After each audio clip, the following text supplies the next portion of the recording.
Happy Sunday. I hope everybody's having a fantastic morning.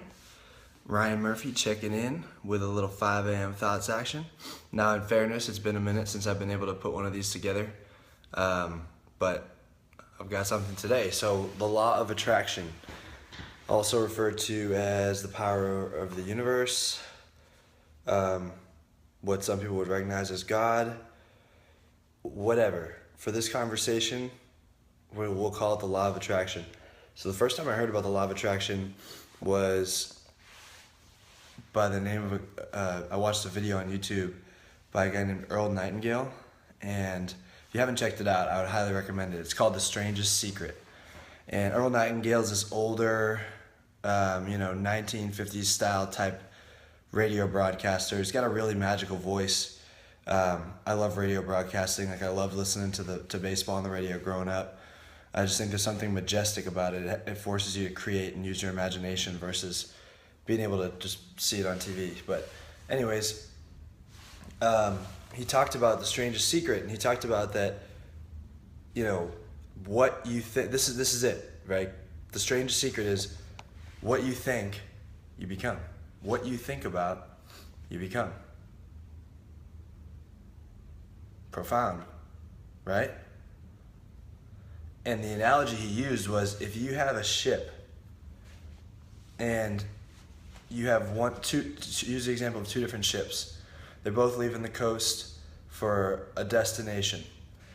One ship, just the captain is right up at the wheel and says, all right, here we go. And there's no specific plan. They're just going, crossing their fingers, praying that they get there. Ron Woolforth used to tell us, hope is not a plan, and he was right. So that's the ship one. Just cross the fingers, wing it, here we go, baby. Ship number two, they're deliberate. The captain plans it out. The captain consistently corrects the route based off of his ability to understand where he's at in the ocean. So it's constantly, starts with a game plan, but then it's constantly pivoting. And then at the end of the day, who's going to be more likely to get to their destination? Ship two. The other analogy that stuck out that he gave me was, if you think about your body, your being, your person, as this massive machine that you get the opportunity to sit at the helm of. I think of the analogy of, like, if you've seen the movie Men in Black, there's the one part where there's a guy, they open up this little compartment in the guy's head and there's a little alien basically like driving the human. Does that make sense? If you've seen the movie? If you haven't, that probably doesn't make any sense. So if I hadn't lost you yet, I probably lost you there.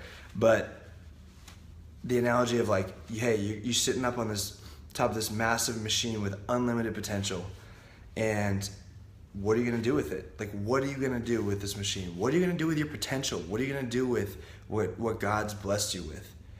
And so that was my first exposure to the law of attraction, and I became obsessed with it because I said, you know what? If I can write stuff down, if I can be deliberate, if I can take pictures. Another tip I got from one of the sports site guys that I worked with, fantastic, Tom Hansen. Take clippings out of one clipping a day. Like, if you have a bunch of magazines at your house or whatever, newspapers, search through the magazine in the morning. I'm not looking for anything in particular. When you find something that catches your eye, cut it out, put it in a box. Or cut it out, put it on a wall. You probably heard of vision board, vision wall, something like that. All right, so now to the point. Why does this matter? So I'm sitting in my new house that Stephanie and I were able to purchase, and to have the feeling of being a homeowner is like, I don't know, I didn't think I was going to be that big of a deal for me, but it really is. It's you walk in and you're looking around at the walls and you're thinking about, wow, like, this is a big deal, and this, we're very blessed, we're very fortunate, and so then I started thinking about, how did we get here? Because it's a team effort, but we're both very deliberate about what it is that we do. And I also started thinking about how I had written down a couple of things over the course of the last 4 years. I journal in my notes section of my iPhone, pretty much every day. I miss days, but most days I've got a journal going. And one of the things that I make a habit in my journal to write down is goals in the morning, and then usually it's another point throughout the day, and goals for anything. But to keep it simple, I wrote down my why for the last year. I wrote on a little piece of paper first at a training for ADP. We had to write down our whys, right? Like, why are you gonna go out and do what it's gonna take to be successful? I had 3 things. Number 1 was a wedding ring. On this little pink sticky note, we had to write down. Teacher says, hey, go ahead, you guys write down 1. So my first one was wedding ring. My second one was house down payment. And my third one was truck. And wedding ring, check. House down payment, check. Truck, well, that remains to be seen, but we'll probably end up checking that box at some point. But think about that. Is it coincidence? It very well could be. It very well could be coincidence. Or it's not at all. But I think where most people fall short, where I had fallen short in my life, is you hear about something like the law of attraction, and you start writing things down, and that doesn't happen right away. And you go, oh, must not be right. Oh, that's garbage. Oh, that's not for me. Maybe I'm just not talented enough. Maybe I don't have the, whatever. Head trash, head trash, head trash. Like, literally less than 4 years ago, I was picking up trash. That was my job. Okay? Now I have been fortunate enough to be in a company, a Fortune 100 company every year, and get promoted into opportunities that continue to give me more of a chance to make a better life for my family. If you had looked at the guy 4 years ago that I was and who I was very much not disciplined. In the baseball sense I was, but not in the sense of being able to handle my responsibilities as a man outside of that. And I still have work to do, no doubt. And I know there's people who have had plenty more success than I have. But for me, this is awesome. And I just wanted to share because it's genuinely something that I'm passionate about, is being up in the morning early. Nobody's awake right now, in my mind. I did see somebody check in on live, so somebody's watching. But not, like, in my mind, I'm like, dude, I'm up early.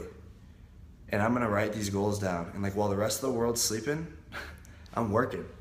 Like, I'm gonna work. And that's the only way that I'm gonna be able to create what I wanna create. And you start to get to the point where you consistently write things down, and you'll notice them, you'll notice these little events happening throughout the day where something will happen and you'll go, whoa, I just took a step towards one of those goals. Or whoa, you start to notice you're going to different levels. Like, something will happen and you'll go, I couldn't have done that a month ago. 2 months ago, I wouldn't have been able to do that. And then you start to just create momentum for yourself, and that momentum turns into success, and that success is contagious. It really is. It's contagious, it's tangible, you can feel it. You can feel it if you really pay attention. So that's been my experience with the law of attraction. I hope that everybody found that valuable. If you have questions, or if you've had experiences with this yourself, I'd love to hear about them. We're always looking for good ideas, because the goal at the end of the day is for as many people to hear a message that gets them excited to succeed as possible, and that they then go out and take action on chasing down their goals and dreams, because the world will be a much better place if everybody is crazy passionate about their dream, their goal, and they're up early going out to chase down those things. Family life will be better. Financially, we'll be better off. Less violence.